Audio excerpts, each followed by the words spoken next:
Chapter 6. In this lesson we are going to learn how to form the perfect tense with irregular verbs. Okay, when you hear irregular, I guess your hair stands up, right? Because you know you have to remember changes. But let's look at some of the verbs in English, because we have the same thing occurring in English. So again, remember I told you the he, she, it form is always used in grammar when you give examples with verbs. Now, to eat, if you put that in the perfect tense in English, we say he has eaten. To take, he has taken. To write, he has written. To speak, he has spoken. Now, what did you notice about these English verbs? Remember when we did the regular ones, they ended in a T. Now, all of these end in an EN, right? And what happens in the middle to some of them? Not all of them, but some of them, like write, changed to written. Speak, the EA changed to spoke. And a lot of these changes, sometimes the exact same change is reflected in a German verb. It doesn't always work, but it works in many instances. Now let's see what happens when we change the German verb to the perfect tense. When we say he has eaten. Hat gegessen. And what do you notice? En, just like the English ending. So the ending is en. The GE prefix, we learned about that already, but Essen added a little G, because you couldn't say geessen, you wouldn't really hear that, so we need to add a G to it. Gegessen. Nehmen, hat genommen. Again, en ending, GE prefix, the E changed to O. Nehmen, genommen. Schreiben. Hat geschrieben. Again, en ending. The EI changed to IE. When you see a verb that has an EI, it most likely just switches the letters around and changes to IE. Not always, but in most cases it does. So that's something you may want to remember. Sprechen. Hat gesprochen. Again, GE prefix, en ending, E to O, like speak to spoke. Here you see the same change occurring in the German verb as in the English verb. Now, I wrote down memorize, because there's not really any other way around it.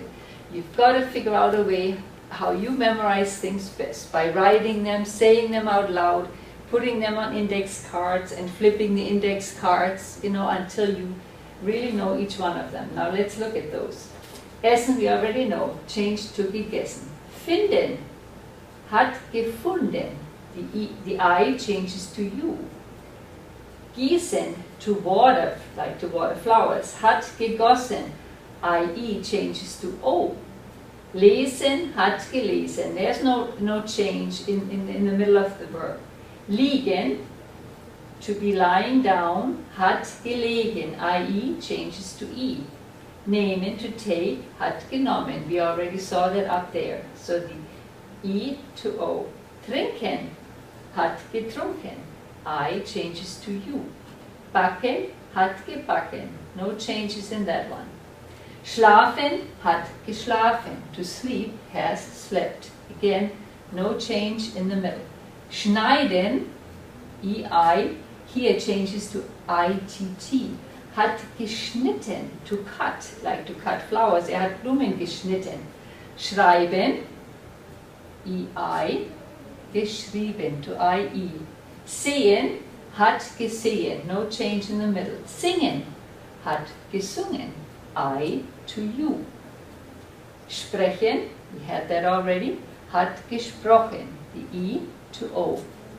Waschen, hat gewaschen, no change in the middle. So, they are truly irregular verbs because they do all kinds of crazy things in the middle. They add letters, they change letters, but the one thing that's regular is they all have a GE prefix and they end in EN. So what do you have to remember? GE prefix, EN ending, vowel change in the middle, and that's the hardest thing, is learning those vowel changes. And the more you practice them, the more comfortable you'll be. Okay, now I wrote you a sentence here. Ihr singt ein Lied, and I want you to change it to the perfect tense.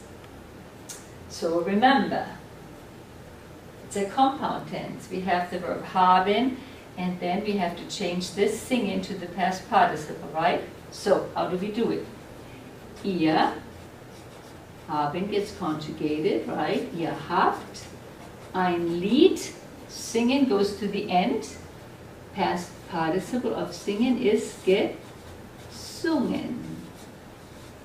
Ihr habt ein Lied gesungen. And there it is. Du sprichst laut. You speak loudly. Now we change it. You have spoken loudly. Again, du. Conjugate the verb haben. Du hast. Laut. And sprechen changes to gesprochen.